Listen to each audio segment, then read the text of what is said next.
it doesn't matter about the awards. I didn't make dead honest for the awards, as I'm sure you don't make the Unconventionalists for the awards that you ended up getting. You do it because you have to do it. Hi, and welcome to a very special episode of the Unconventionalists podcast. I'm your host, Mark Leruste, and today I wanted to jump in with a graduate of the Podcast Revolution program.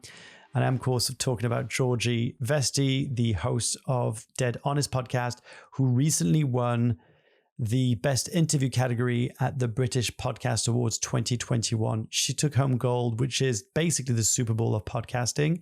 And it's an incredible story because I saw Georgie over the years go through those emotional struggles and technical difficulties of getting a show off the ground and never giving up. And she shares a lot of the backstory, the insights, what it's been like. She almost never even entered that awards and yet did and won.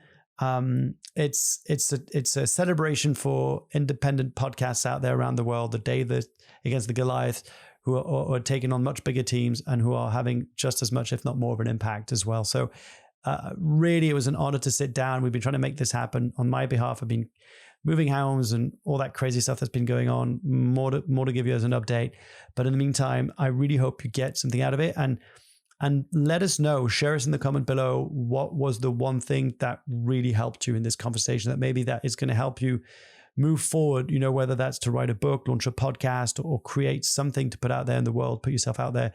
Let us know in the comments below, because I love reading those to hear what is the nugget that you got, because sometimes it's different than the one I thought you'd get.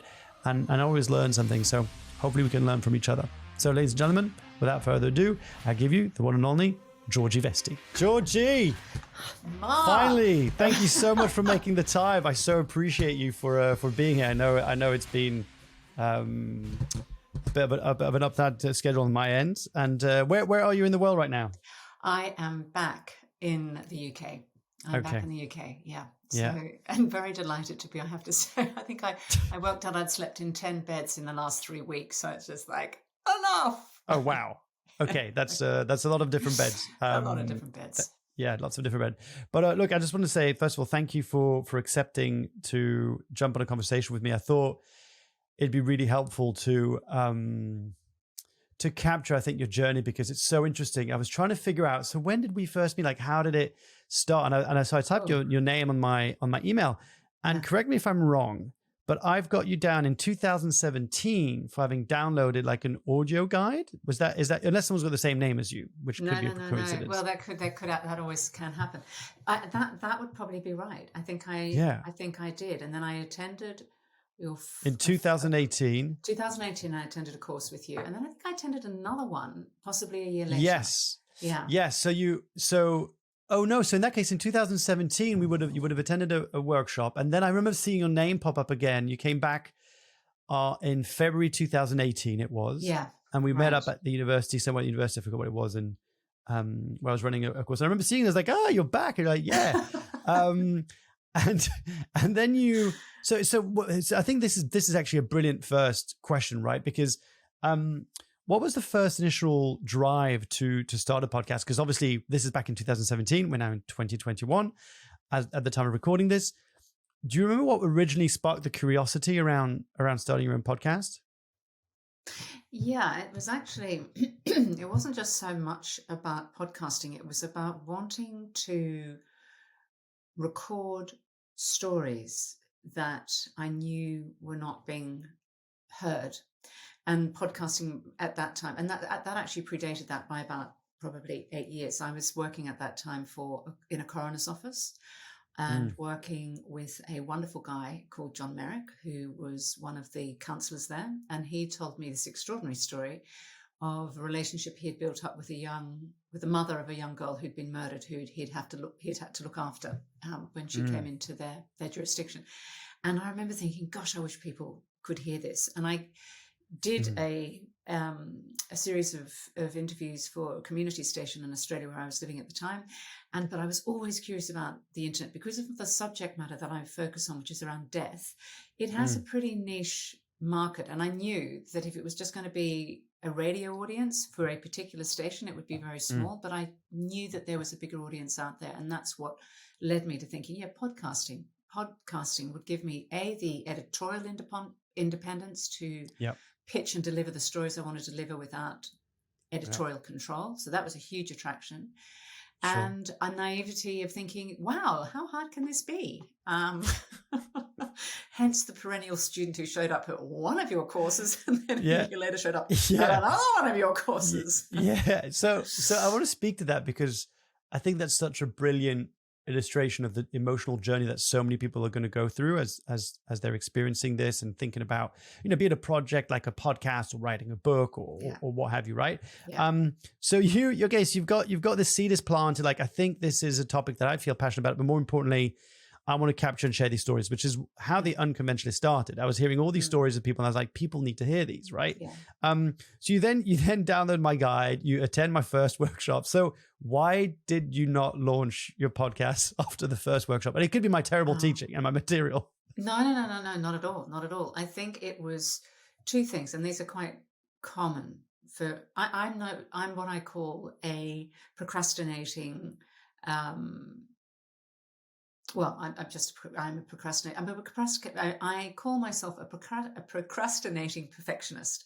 So what that means is that I have a huge fear of putting myself out there, and I will find any number of reasons why I'm not quite ready yet. And so part of it was actually, realistically, I really wasn't ready technically, because actually I found doing the technology, and I still do, really quite challenging, because particularly I wanted to do it on my own. I didn't want to have other people involved, and so I had to master a lot of that stuff. I think the second reason it took time was, well, actually, no, it's just really the first reason all over again. It was fear. It was fear of getting it wrong. And that's what held me back. But you could have given up, right? Like, because, I don't know if you remember this, but when I used to run these workshops, I used to say to people, only a portion of you will end up launching your own podcasts. Even though you've got the same material, even though you're in the same place, a small portion of you will launch the podcast. And it's got nothing to do with just the technical thing. It's the emotional journey that's keeping you blocked. So you could have quit. You could have just had, I did this workshop, can't be bothered with the technology, I'm out. But something drove you to come back. Do you remember what that was? Yeah, I think it's the passion that you have to have some imperative that's bigger than your fear to drive you forward. And for me, it was the stories that I wanted to share, because the people that I was featuring are so extraordinary. What they do is so extraordinary that really I felt a duty of sort of, well, an obligation to get them out, because I knew I was the person to do that. So that was what overrode that fear. And then it became a sort of matter of real impatience with myself, because, I'm in my mid-50s. So for me, I've done other things in my life, and I've reached a level of competence at different things. So to come across something new, which I was so crap at, was also really challenging. And yeah, that was something which I had to really get over myself and, spend time making sure that I was patient with myself, so that's also something which I think is really important, is that we have to learn how to be patient with ourselves as we improve, because that classic thing, don't compare your beginning to somebody else's middle. Very hard. Your chapter 1 to somebody else's chapter 15 or something. Exactly. And you don't see that. So I think that's one of the things, as any creative person doing a project, that this is your, and I hate the word journey because I think it's so overused, but if this is your passion, then try to hang on to what that fire is that keeps that passion burning. Because if you put, for instance, a lot of restrictions around it, like, oh, I'm going to make a podcast, it's going to come out every week or every 2 weeks, bet your bottom dollar the constraint of that will kill the passion pretty quickly. So 100%. Yeah. Sorry, I forgot. Love that. And I think I just want to underline what you said, which is something I so believe in, which is this idea that you found something that was, in air quotes, bigger than you, but more importantly, it wasn't just about you, because you've got a really interesting story of how you got fascinated by the topic of death, which is, you were 6 years old and a traumatic accident happens to one of your pupil at school. His dad dies, and everybody's busy asking questions like, oh, is he gone to heaven? And you asked, can I see the box in which he's going to be, cremated in or something like that? Yeah, no, it was worse. Can I see the oven that he's going to get burnt in? That's it. Yeah. So so this is like taking a tangent real quick. Do you remember was that your first memory of death? Is that your first experience of of death, or did you have a pet that died before? Did you have a relative that died before? Yeah, no, I mean, I was brought up in the country, in Mm, Australia. So death was it was a very everyday occurrence. We had to mm, drive 15 miles to get to school, and invariably there would be a dead kangaroo on the road that my mother would insist mm. on dragging off the road. And sometimes there'd be a Yeah, joey in its pouch, or you'd see, a cow that had got stuck in a fence and, had to be shot because it had twisted its leg and broken it. So death was I wouldn't say it was an everyday occurrence, but it was a very normalized part of yeah, the life cycle. yeah, That we saw how animals were killed and food was extracted from animals to feed ourselves. So it had a sort of logic to it, in a yeah, sense, that was quite strict of emotion to some degree. yeah. Yeah. Like exposed to it on a regular basis. Yeah. So so then you attend the second workshop. I remember seeing it. I still remember this day when you showed up. I was like, Yeah. Georgie, what are you doing? And he's like, I'm back. And I've had, you know what? It's funny. Stephanie Irwin, who's the host of another quite popular podcast called, the name's just escaped me. I'll put it in the show notes. But it's design. Oh my God, it's going to come back before the end of the podcast. Anyway, she came back 2 or 3 times, I think. And every time she's like, I'm back. And then she ended up launching it and it did really well, right? So, so you go to the second workshop. This is 2018. Yeah. What happens between that moment and the moment you actually publish your first episode? Just to give some context to people listening. Because did you launch it the next weekend? Very much not. There's a sort of running joke in my family that the sort of Middle East peace process would have been resolved faster than me launching a podcast. But yeah, no, that so didn't happen, sadly, the next weekend. What I did, and I think this is regardless of what project you're involved in, but I think if you're the type of person like me, this is a good strategy, I think, that helps get you off the hook of moving forward. You don't say, I'm going to launch a podcast series. You say, I'm going to make a concept episode. And somehow, because you're saying this is going to be a work in progress, it like frees a pilot you up. almost, like Exactly. Yeah. It frees you up to go, okay, this isn't perfect. That's okay. I can put it out there. I can learn something from it without having to be perfect coming out of the gate. And I think that was really liberating. So even that concept episode, I think, may have taken another year, 6 months. Yeah, something like that. Yeah. Something like that. And I think one of the really key things that helped push me forward, and I'm a big advocate of this, it's sort of a Tim Minchin thing, is that he talks about being micro ambitious. I talk about having micro mentors. So a lot of the time we look at mentors and we think, oh, they have to be big people, well established and whatever. Not as far as I'm concerned. The most useful person in some respects of getting my podcast from an idea into the reality was working with two young people who I met at a podcast festival. Didn't know them from Adam, happened to sit next to them. We were on a very similar path as our journey, and we just became this very tight accountability circle. And so that when I was feeling really down about something, I'd hear another podcast cover a topic that I thought I was going to do, and it had already been done, and they were faster and quicker and whatever. Then Natasha or Tafik, who the two people I've worked with, would come back and go, hang on a minute, number one, X, Y, Z, and number two, they would pick me up and they would help me get over that Tuesday afternoon, pissing with rain, I'm a loser, this edit's going nowhere, who did I think I was to even be doing this? Feeling. Excuse my French. No, I love it. It's like, but it really is. But it's so fascinating because it's the emotional journey, and I feel like it doesn't matter what the creative outcome is. It's the same process. Like I'm in the middle of, at the time of recording this, in the middle of writing my next book, but really my first big published book, and I am going through all sorts of highs and lows and self doubt and all this stuff. And actually, it's interesting because. So, do you remember the date you launched your first episode? Do you remember what that was like when you pressed publish? I do. Because I actually launched all 6 at the same time. I made 6 because then I knew I had control over the process. I'd made them all. They were ready to go. I had no audience. I didn't have social media. Sorry about that. Let me get rid of that horrible sound. I didn't have social media. So, for me, it was like the case of, sorry, let me just quit that. That's all right. There was no ready-made audience for me. And so I had to put everything out there. And my girlfriend Jane was lying on the sofa. She'd come over to visit me from Australia, and she was watching Gomorrah on her laptop. And I think her words were, "Oh, for fuck's sake, just press send, enough." And I was like, So it wasn't one of those wonderfully, cheering moments where a glass of champagne. It was just seriously, she was about to throw her laptop at kicked me. you off the edge. So just again, because what I'm trying to capture is like the emotional journey that's going on, right? So was there a release or was it fear? Like, what was the emotion that once you'd pressed published and like, boom, the 6th episode, your trailer's amazing, by the way. Like, if people want to hear, because you probably remember this when I talk about on my course, is the importance of the trailer, like a teaser trailer. It's like a get people excited about what you're going to do, the concept, and you've nailed it. Like the way that you've included all the different kind of people you're going to interview. It's really clear what the show is and isn't.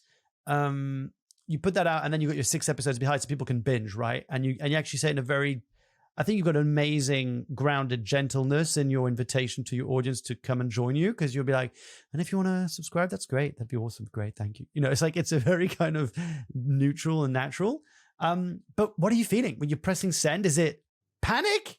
Is it looking at the stats every 2 seconds to see if someone's listened to it? Downloaded.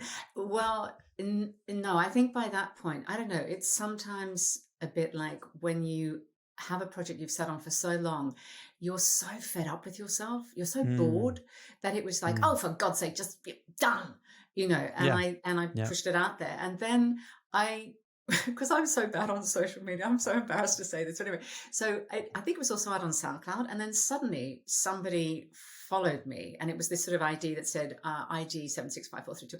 And I remember running down the stairs yelling at my teenager who's going, "I'm being stalked! Somebody's stalking me!" And they were going, "Oh my God, it's a follower." So, do you know what I mean? I am call really... the police. Call the police. ID 7357 is stalking. Yeah. Anyway, so it's been that initial point was actually one of fed upness, to be honest. That come on, really, enough is enough now. Get on with it. And then letting it go and just seeing what happened and having a very low base of expectation. I think that's really important. And also, I think when you've got a creative project like you, Mark, with doing your book, it's so easy to see other people out there being very successful doing, in effect, what you are doing, one person talking to another person. So I always say to people, when they're starting a podcast, and particularly, go back and listen to This American Life and skip the first 59 minutes, just cut to the credits and listen to how many 16 people contribute. Thank you. I would 16. tell you. Yeah, I talk about the same. Yeah, I do the same thing. Yeah, because at least 8, at least 8 on reply all. Yeah, if not more. No, but for sure, it's a full-time job. Yeah, they're like professional broadcasters and journalists, and it's like you can't. I love what you're saying because you can't compare, and yet I want to acknowledge you because you went through it, and what you originally felt was like the technology aspect or the technical aspect was getting in your way. Your episodes are amazingly edited. Like, I don't know if you worked in broadcasting or radio at some point, but like you've got an amazing sense of rhythm. When I was re-listening to your show, I was thinking, this is a really solid show. Like, you're an amazing, like you're a very good interviewer. You feel very natural, and clearly you're comfortable around the topic of death. I mean, some of the questions that you ask, I'm like, in that moment, like, yes, Georgie, that was, because I felt it. I felt that was like, ooh, that was a tough question, right? Or like a question that so many people would think but wouldn't say out loud. So I want to acknowledge you for putting it out there. What's interesting is, I don't know if you remember this, you replied to one of my newsletters. I think when I was talking about imposter syndrome, I was talking about, what it was. And you said, thank you for this. And I don't know if you remember this, but you said something like, I never thought I would even publish one episode, let alone 6. Yeah. Like, there's something you said about that. Fast forward to 2021, and you get nominated at the British Podcast Awards 2021 in the category of Best Interview Podcast, which, by the way, I've applied for 4 years in a row since it started, never got nominated, right? So when I saw your name, I was so ecstatic. I was like, yes. And I sent you an email. I said, Georgie, this is unbelievable. I hope you're celebrating no matter what the outcome. This is amazing. And you were up against some really heavy hitters. Like I listened to In Focus militantly. Like there was so many, I was like, this is a tough crowd. But I was like, Georgie's got a punching chance. So how was that for you? Let me just rewind for a second. Was that the first time you applied? Yes, it was. And in fact, I was very, I'm going to go roll back to something that you said earlier though, Mark, because I think it is quite important. You talk about why, Dead Honest is very well edited. There's a reason for that. Because I'm a procrastinating perfectionist, that's the perfectionist coming out of me. And I say this to people when they ask me about becoming a podcaster, and I say this to any creative person who has a procrastinating, perfectionist personality. You're either going to do something really, really well, or you're not going to do anything. And bluntly, Dead Honest is very well made, because I wouldn't put anything else out there that wasn't well made, number one. But also number two, I'm a really discerning podcast listener, and I am fed up of listening to things which I think should be far better edited, indulgent, and taking up my ear space. So I'm pretty brutal around that actually it is well made, and it does stand up against other shows because I put the time into it. That is one of the things with shows of teams. That's what I'm saying. It's like you're on your own, and okay, you've got 15 plus years of experience in lobbying around the topic, and you've been fascinated by it, and I think it's amazing what you're doing. But it is, and I also want to put a caveat for people listening or watching. It's you don't have to be that perfectionist to necessarily have a show to put out, because some people might go like, oh well, if it's not that level, then there's no point of me starting, right? Because it's almost like, what would you say to someone who might not have that technical, ability to reach the level of where you see your product should be, and maybe don't have 3 years to kind of work on it, and they want to get something out? Like, what would you want to tell them? They won't worry.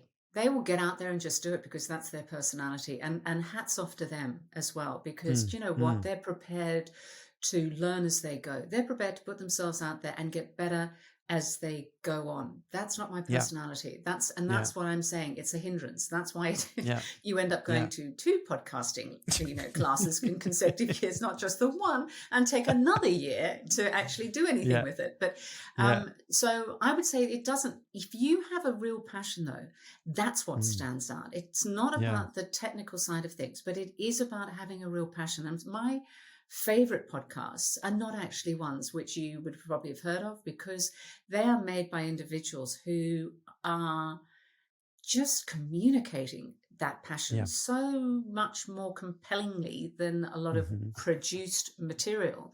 But that's what keeps me engaged as a listener. Yes, technically my stuff is very good, but I'm also now working with a fantastic producer, Kate McCall, who also works with me on the technical side of things. So that has also lifted my game on that side. But if you have that personality, we're very much driven with this creative process to who we are. And getting to know who you are and forgiving yourself for who you are is quite key to any sort of progress or any learning from that process as well. I love what I just want to repeat what you just said. Learning who you are and did you say forgiving yourself for who you are? I thought that's beautiful, because it's true that it can be difficult to face the whole of us and the shadow and the light and the things we don't like and the things we like, and be full acceptance of all. So you launched the podcast out in the world. So you applied to this podcast. Did someone send it to you? Were you targeted? Did you hear about it? Did you were like, I'm not even going to do it? What's the point? That's the one. Exactly that. The last one. So Kate says to me, have you thought about entering into the British? I'm like, why would I do something like that? It's awful. You look at the past winners. It's The Guardian, it's Channel 4 News, blah, blah, blah, blah, blah. And then there'll be a token podcast with the latest flavor of public sentiment around a particular issue. Why would I bother? And she said, oh, well, she said, you never know. It could be a good thing. And I thought, oh, God, okay, I'll do it for her. And so I filled in the form rather sort of brutally and this is a waste of time. Anyway, I know, so ungracious. It's appalling. I probably shouldn't even be admitting this. No. But I so echo that sentiment. I almost didn't do it this year again. I just promised myself that I would do it not for the outcome, but for the process of submitting the conversation. Because I kept on going, this is every year. I felt like it was the same thing. These huge big podcasts like The Guardian and all this kind of stuff. I was like, what have we got a standing chance? that's why when I saw your name up there, I was like, yes, David versus Goliath. Like this is possible. This is possible. And I think that's the key to it, is that actually, I mean, I wasn't even there when I won it. Fortunately, Natasha, my gorgeous, co-mentor, she was there, so she had to go and accept the award because I was actually away at the time. That's how convinced I was that there was like no reason I'd be on the. So that was it, like, because so when you were nominated, you were kind of like, I've reached my peak. Like this is like, I've just being nominated is more than I could have expected. I thought I was the token fashion item for that year. Do you know what I mean? We'd had COVID, we'd had a lot of death, grief was in the news. Hey, let's give Dead Honest a bit of a push. I mean, which is a sympathy nomination. Exactly. Is what you're saying. I was the sympathy vote. I was making everyone else look legitimate in a funny sort of way.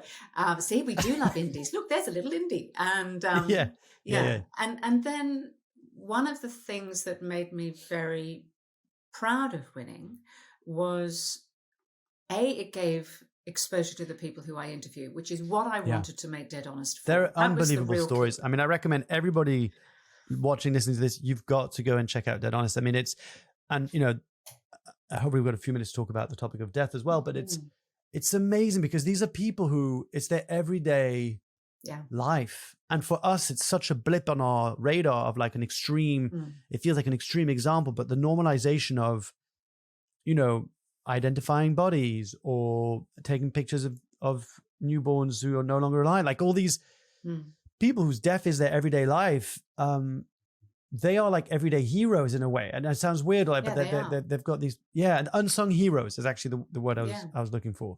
Because they're not on the front line. And I think this is the key thing for me, is that they are incredibly humble. They're basically doing the jobs we hope someone else is doing, because that's where they also derive a huge amount of job satisfaction. And I know it can be quite a confronting listen at times, but I come from it because I have experience of working with bereaved families. I come at it with a pretty matter of fact. It's called Dead Honest for a reason, so it's pretty matter of fact. But I am not going to shy away from asking the sort of questions I know other people want to ask. So if I'm speaking to the person you were just mentioning, Cheryl Johnson, who's a memorial photographer who takes photographs of babies who are stillborn, and she says to me, I've also walked into a room where I've not only had to photograph the baby, but I've had to photograph the mother who's died giving birth. And of course, my first reaction is, how do you do that? How do you walk into a room when that has happened? Because that is naturally what I want to know. If I'm in the last... You tap into your own curiosity. You do, but it's not a morbid curiosity. It is a wanting to know more. Fascination, and I hope that people who listen to it feel that they can trust me, that I am not going to take them into places that are too dark, but I am going to take them into places where information is there for us to learn and understand and better appreciate what these people do. Yeah, and I think, it's interesting because I had a friend who launched a podcast called The Death Hangout. I think he stopped it. It was a few years back. It was also it was quite similar, talking about different people who were exposed to death. And I've had this weird relationship to death, of fear of death, and this kind of idea of, really it's about control. If I had to sum it down, it's about the lack of control around death. Like there's nothing we can do. We're heading in that direction. And one day I won't be here, and I don't know when that's going to happen. I'm not going to see my great-great-grandkids, all this stuff, right? And I was talking to a friend of mine who's got a, I don't know if it's classified as a terminal cancer or like an uncurable cancer, and has shifted his relationship to life. And so he told me to read a book called With the End in Mind. Catherine Mannix. How to Live and Die Well, something like that. And I was in tears at times during reading that book. I was open-hearted at times, but it taught me that death is a normal occurrence, the same way that births are, and that there are almost rituals around death that our bodies go through, and that 90% of the cases, death will look at some variation of this. And so it helped me with the mechanics of death. What has talking to so many different people, and I know you've been in this field for a while, but interviewing and asking the questions, connecting to your curiosity, what have you learned, or what has it opened up for you or shifted in you around death? I think one of the unifying reflections of having done these interviews, what it is, it is absolutely clear that people who I interview have the highest level of job satisfaction, I think, that I've ever encountered in any profession, which I think is pretty interesting, because it's, as you say, naturally something which people think, why would you want to do that? And they have a real sense of purpose around what they do. For me personally, it's just deepened my respect for them, I suppose. And I think it's also, I mean, one of the things that's quite different about the way I interview, the process of how I interview, is that I actually give my interviewees total editorial control over the episode. So they will end up sounding like they want to be heard, because very often people working in these professions their work is sensationalized, they're misquoted, and it makes them incredibly shy and reluctant to engage. So why would they want to talk to me? Why should they want to talk to me? And I think what I've loved from doing Dead Honest is the feedback I get from the people I've interviewed, that, wow, this is the first time I've ever had a chance to talk about my work. And I'm proud of what I do. And so that's what it's also taught me, is the intimacy, how much I love the intimacy. And I'm sure it's the same with you, Mark, with the people you interview. You know, they recognize in you, you're not an interviewer because you're interested in business and whatever. You're interested in the people behind the business, and they can hear that, and they can see that in your questioning, in your curiosity. And that's what engages them. And that's what you end up hearing as the listener. And so, yeah, just a profound respect I've learned, a deepening respect. And your relationship to death for your own existence, has that shifted or changed in any kind of way? Not hugely. I mean, my kids are used to me they're used to books around the house, you know, serial killers in the bathtub, you know, mortuary, how to build a mortuary in an earthquake zone, articles beside the toaster. They're fairly, I've had a very funny conversation with my teenage son, who was 17 at the time. And I'd read Catherine Mannix's book and whatever, and I was just talking to him about death and dying. And as we do in our family, talk a lot about these things. And I said to him, you know, how would it be for you if I came back after I had died, and I came back before the funeral, I was in the house? And he sort of looked at me and went, no. And I said, oh, okay. And I thought, I haven't really done my work very well here. I said, oh, okay, well, I just thought you might like it, you know, if you might just want to put a little letter maybe in my coffin, or just something that made you think of me and whatever. And he went, coffin? And I said, yeah, you know, I'd be in a coffin. He went, oh, Mum, oh, fine. No, that's absolutely fine. I said, I just thought you were going to come in here and just lie dead all over the place. So however much I think I have evolved my thinking around that, I still have quite a lot of work to do with my family. Yeah. Well, good, because let me know. Yeah. And I hope that the podcast lasts a long time, and I'm conscious of time, and I want to be respectful. I just want to capture the one thing, which is, how did it feel to win? How did it feel? Because you said, you know, you weren't there because that's how little you didn't think it was going to happen. How did you find out? I was in Athens airport having a COVID swab stuffed up my nose, and my phone started pinging. And so, you know, I was sort of like in a fairly sort of, it couldn't have been a more un-award-like ceremony environment to that. And I was actually genuinely thrilled. And as I said, I am genuinely thrilled. And the same that I would be for you is that, come on, we're the indies. We don't get the PR. We don't have the marketing machines. It's great when one of us gets to this place, because we get there for everybody else as well. And I'm really passionate about that. That award was for all the other indies out there struggling on a Tuesday afternoon, wanting to throw their computers out the window. You know, we can get there. And I think that's what was the overwhelming feeling for me. Yay, we did it. Not I did it, but hey, we did it.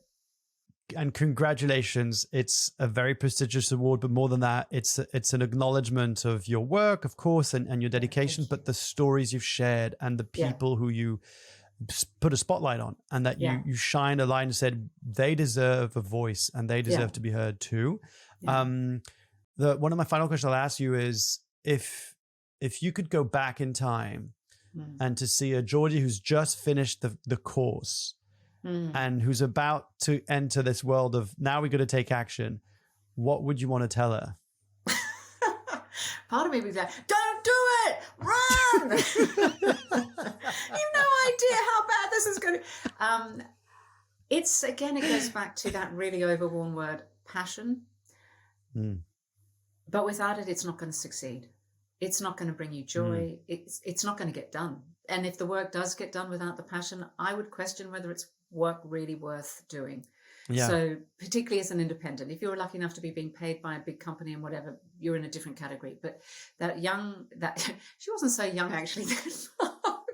But that newbie person, I would just say, find a mentor, find a mini mentor, find someone like you who's going to hold you up on those times when you just are losing faith in yourself, and just keep going. And it doesn't matter about the awards. I didn't make dead honors for the awards, as I'm sure you don't make the Unconventionalists for the awards that you ended up getting. You do it because you have to do it, and finding someone who can remind you of why you're doing that. What you just said there, Joe, is basically, if you would do it even if nobody listened to it, you're onto something special. Exactly. I think that's like, if from an indie perspective, right, not as a business or as a company. But Georgie, thank you so much. Thank you for being generous with your time, for sharing your wisdom and capturing this experience. Because as soon as you went, I was like, let's jump on a call. I want to capture this because so many people because you represent hundreds of people who are going through the online course and who feel stuck, who don't believe, who exactly, as you said, don't think they've got a shot. And you're the proof that, look, years of procrastination to become perfect, and just daring and doing something you're passionate about because you tick so many of the boxes that I believe in. You're a testament to what can happen when you follow that passion. By the way, passion, Latin word is pati, means pain. So passion doesn't have to necessarily be something you love. Yeah, it could be something that you can't be with. Right. Because it's like, if I don't do this, then this is going to happen. Right. So I can't wait to hear next. And I also want to say thank you to you, Mark, because there are very few people in the industry who are prepared to share the vulnerability of their own process. And so we're often left thinking, a bit like when you learn how to drive, how did everybody else do this? Everyone else is just like spinning around the road. Or give birth. How do you do this? How do you ever get to the point where you feel that confident? And I think you, in the way that you teach and the encouragement that you give, make it feel like it can happen. And that is something that's really important when you're starting out, is that actually somebody has a bit of faith in you before you've got faith in yourself. And that's what I think you were able to deliver twice, actually. And I think that's something which is really engaging. And also just in talking to you now, you can see your curiosity. And so that will always engage people and make them want to share the journey. Whether that's a responsible thing you're doing, Mark, I'm not entirely sure, quite frankly, given the pain involved. But I'm very grateful to have come across your courses as well. Well, thank you so much. And thank you for those words. I'll receive them. So one of the things I think, which I find interesting, is that people will look at your podcast. And as you said, it feels really polished and really well structured and edited. And the assumption is going to be, well, yeah, because each episode and every conversation I've had has always been perfect. Like, I'm sure there must be some war stories or some horror stories that you've had or experienced trying to record an episode. I think I can turn that around and say, I cannot think of one interview I have done where I haven't screwed one element of it up, from SD cards filling up, not having a spare, microphones breaking down so that the interviewee basically had to sit on my lap to do the interview like this. For those who can't see, Georgie just made the gesture of putting the microphone, which is so awkward. You've got one microphone. I've done that where you've got to go quickly back and forth. So was that really helpful? And then you've got to put it back in. Exactly. And they basically, it is that they are sitting on your lap to do that interview. That's always good. That's always a professional look, I find. I like that one.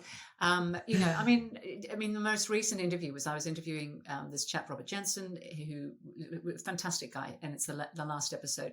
He had very kindly offered to give me an hour, and I only have usually an hour with the people I interview, so I have to pick up and make that trust connection very quickly. So an hour before, I'm with Kate and another sound engineer because we're doing it on some remote recording thing, whatever, and the sound guy says, why don't we try doing something with your computer where you just record straight into your computer? That then completely changes all my settings. I have just come in from the paddock, so I'm wearing sheep clothes. I am not looking polished in any way, shape or form. My hair's all over the place not in a naturally nice way. It looks like I've been dragged through a hedge backwards. And then, but I'm thinking, okay, we've got to now sort this out. And then I hear the sound come on. Hey, Robert, you're already joining us. What? Robert's there? Robert's not due for another hour. Oh no, the agent had got the time difference wrong because it's from the States. And so I'm sitting there looking like, this is like one of the most significant interviews I've ever done. I'm looking like a farmhand. Without having, still going, huh? I can't hear you, huh? I can't hear you. What? Huh?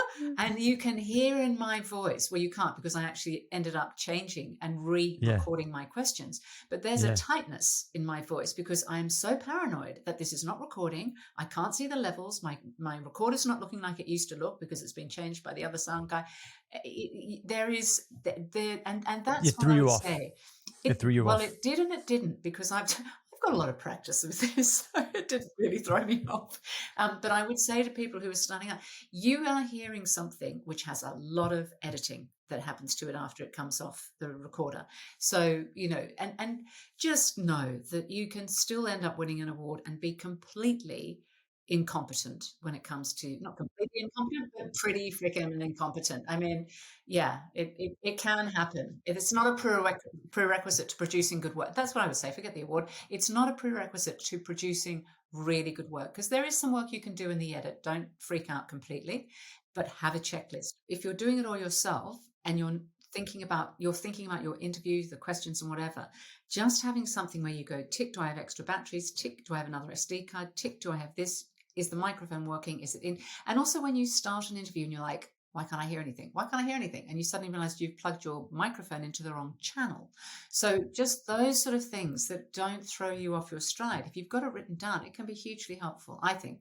Maybe not everyone's as moronic as I am. Probably don't need this. So, Georgie, before I let you go again, because I like to, push and procrastinate as much time as I can with you. And I know this is the opposite of what I teach in my course, right? Like, be respectful and mindful of people's time. I'm going to take it all, Georgie. I'm taking it all. What has changed, if anything, since you've won this award? Because I think that's a question that people must be asking. Like, so now that you've won like this prestigious award, you were featured in the, I'm guessing in the media, and you got more attention and your peers and blah, blah, blah.